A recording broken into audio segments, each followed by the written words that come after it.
When my parents split up after 25 years, it shattered my mom. My dad was manipulative, controlling, the kind of man who could twist your reality until you didn't know which way was up. So when she finally divorced him, I thought, thank God, she's free. She deserved peace. A few months later, she introduced us to someone new, Chris.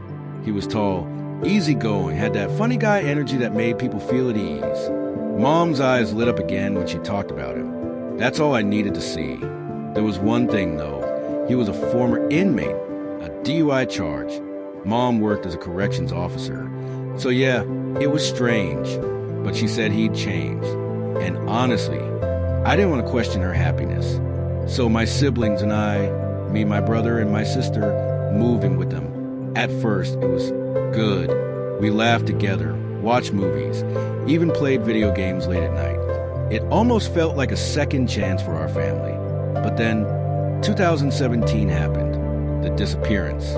One afternoon, Chris went to his regular probation check-in at the courthouse, and he never came back.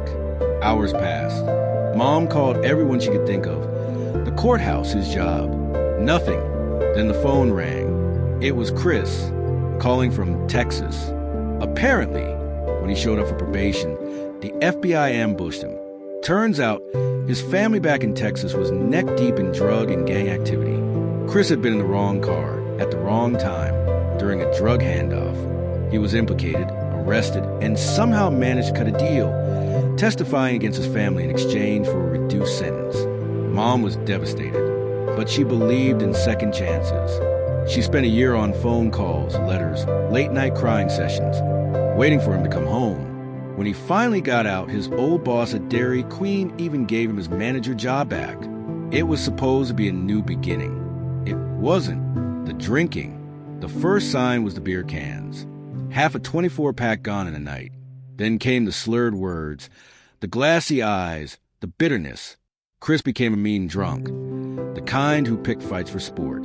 He never hit my mom, but the words cut deep enough. He'd say things like, "You're lucky anyone even wants you after your ex." And every time, Mom made excuses for him. "He's stressed," she'd say. "The trial's coming up." She wanted to believe in him so badly. Years went by like that, walking on eggshells in our own home. The breaking point. Then one night it happened. Chris stumbled through the door, drunk again, reeking of cheap beer and bad decisions. Mom stood waiting, arms crossed, eyes red. "Have you been drinking?" she asked. He didn't even deny it, just smirked and said, "What do you think?" Something inside her snapped. She told him to get out. And for once, she didn't back down. He left, muttering curses under his breath. The next morning, she asked us to help pack a few of his essentials, so he could grab them without stepping foot inside again. We were halfway through boxing up his things when we heard a knock. The knock at the door. Standing there was Betty, one of Chris's co-workers. I actually went to high school with her, so seeing her on our doorstep was weird enough. But the look on her face? That was fear. She pulled Mom aside and whispered, "Please don't tell him I told you this." Then she dropped the bomb. Chris had been cheating on Mom with a woman named Darla, another worker from the same DQ. Betty told us Chris was having Darla perform, well, acts on him inside the store, in the freezer, in the office, even during work hours. And the kicker? Darla was pregnant. Betty said Chris had threatened to fire her if she told anyone. That was all Mom needed to hear. The explosion. I'd never seen my mom like that. Her face went pale, then red. The kind of anger that makes your hands shake. We didn't even need to ask what to do. We grabbed everything of Chris's, clothes, furniture, even his precious gaming console, and dumped it all in the alley behind our house. When he called later, Mom answered on speaker. He admitted everything. Didn't even try to apologize. Said he was happy Darla was pregnant, that he'd finally have a kid of his own. That line broke her. She arranged for him to pick up his things from the alley with a police escort. And just like that, he was gone. Mom wanted to move on. But my siblings and I, we weren't done. The revenge begins. Chris thought he could just walk away. But we weren't about to let him keep hurting people.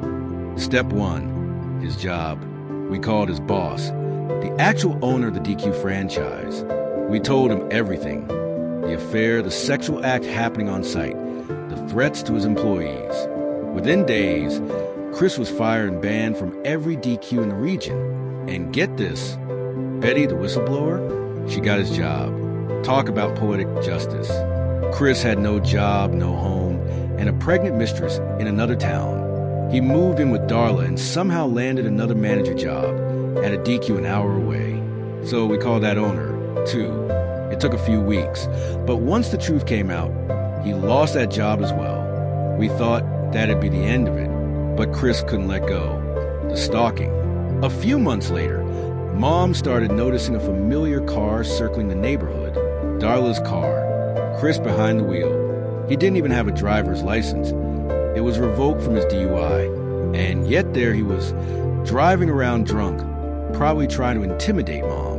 That's when the final piece of karma fell into place. We called the police, told them everything. That Chris was likely driving Darla's car without a license, possibly drunk, and definitely violating his probation. They started keeping an eye out. And sure enough, one night, they pulled him over. He was drunk. And when they searched his place afterward, they found guns, which he wasn't even legally allowed to have as a felon. Just like that, Chris was back behind bars, back where he belonged. The aftermath. By the time he finished serving his new sentence, his Texas trial was waiting for him. He got transferred right back to prison there. While he was locked up, Darla gave birth to a son. And not long after, she left him too. Couldn't handle the lies, the drinking, the manipulation. She sued him for child support instead. From behind bars, Chris started sending letters to Mom, hundreds of them, some begging for forgiveness, some blaming her for everything. Every time one arrived, Mom burned it. We moved out of state soon after. New house, new life, new peace. Mom eventually met someone else, a kind man who treats her the way she always deserved. My brother and sister moved out, and I stayed to help her renovate her dream home. Sometimes, when we're painting walls or laughing over dinner, she'll sigh and say, "I can't believe I used to think Chris was my future." And I'll smile and remind her, "Yeah, but look where we are now." Chris thought he could have it all. My mom's trust, another woman's body, his job, his reputation. He ended up with nothing. He lost his job, his home, his freedom, his family. And the best part? Every single thing that destroyed him was a consequence of his own actions. We didn't break any laws. We just made sure his lies couldn't hurt anyone else again. That's not revenge. That's justice with a little poetic flair. Sometimes karma doesn't come fast. Sometimes you have to give a little push, especially when someone you love has suffered enough. Chris learned the hard way. If you treat good people like garbage, sooner or later, you'll end up living in it. If you like this story, then hit the like button and subscribe for more videos.